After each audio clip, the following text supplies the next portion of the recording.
Syarah hadis Jibril.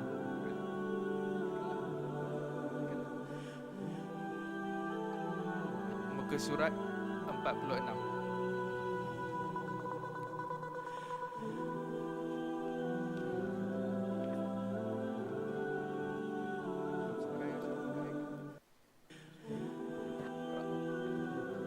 Antara mukjizat baginda sallallahu alaihi wasallam. Muka surat 46, memancar air dari celah-celah jari baginda yang mulia. Peristiwa ini berlaku beberapa kali, antaranya riwayat daripada Sayyidina Jabir bin Abdullah. Beliau telah menceritakan ramai orang menjadi terlalu dahaga pada hari Hudaybiyah dan di hadapan Rasulullah ada satu bekas air. Mereka datang menghadap baginda lalu berkata, "Kami sudah tiada bekalan air melainkan apa yang ada dalam bekas tuan."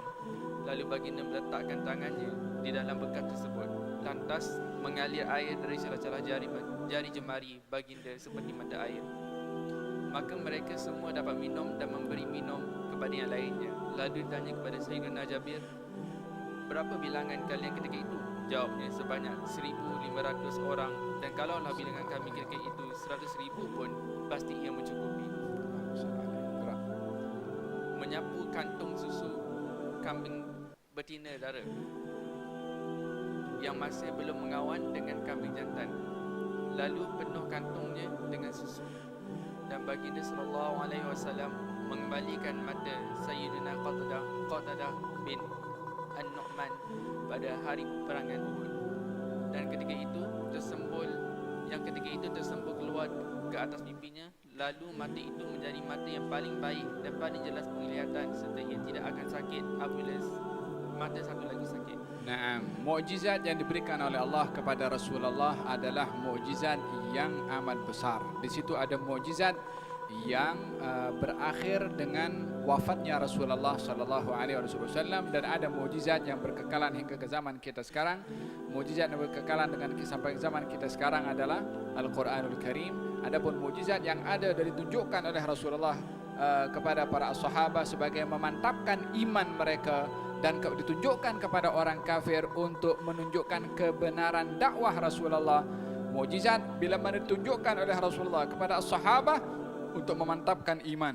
Bila mana ditunjukkan oleh Rasulullah kepada orang kafir untuk menunjukkan benarnya ajaran Rasulullah sallallahu alaihi wa ala alihi wasallam. Dan setiap mukjizat diberikan oleh Allah kepada Rasulullah, contohnya ada pada mukjizat yang ada diberikan oleh Allah kepada nabi-nabi sebelum Nabi Muhammad sallallahu alaihi wasallam. Dalam beberapa tulisan Al-Habib Zain sebentar tadi menukil satu riwayat kalau adanya mukjizat Rasulullah, di mana baginda Rasulullah ketika kaum muslimin yang jumlahnya sekitar 1.500 orang kehausan, dan Nabi Muhammad sallallahu alaihi wasallam didatangkan bekas air yang sedikit, dan baginda memasukkan tangannya ke dalam dan memancut daripada setiap jari Nabi Muhammad sallallahu alaihi wasallam air yang begitu deras, dan ianya adalah diminum, berwudu kepada kaum muslimin yang jumlahnya 1.500. Katanya kalau jumlah kami pun 100.000, air itu tetap akan mencukupi kepada keperluan kami semua. Lihada,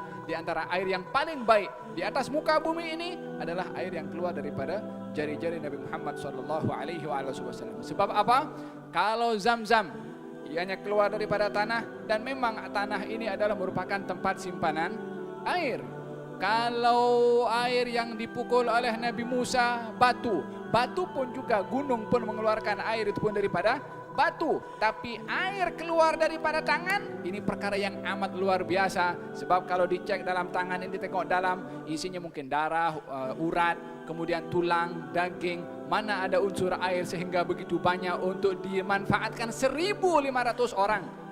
Berapa liter agaknya per orang itu? Untuk minum, untuk wudu, minum pun waktu itu Masya Allah cukup untuk 1.500 orang, dan Nabi hanya masukkan tangannya saja. Faham dong? Ini bahagian daripada keajaiban mukjizat yang luar biasa ditunjukkan oleh baginda Rasulullah sallallahu alaihi wasallam melalui pancutan air yang keluar daripada jari jemari Nabi Muhammad sallallahu alaihi wasallam. Kalau Nabi Musa, naam, diberikan oleh Allah Subhanahu wa taala mukjizat tongkat berubah menjadi ular dan ianya kemudian berubah menjadi tongkat balik.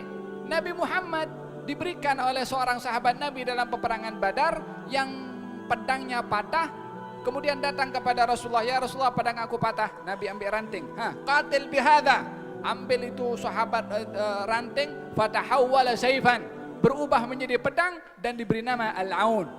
Itu pedang diberi nama Al-Aun, kekal sampai wafatnya Rasulullah, itu pedang masih ada. Tongkat Nabi Musa berubah menjadi tongkat setelah berubah menjadi ular. Ranting yang diberikan oleh Rasulullah kepada sahabat itu berubah menjadi pedang dan berterusan sampai wafatnya Nabi Muhammad SAW.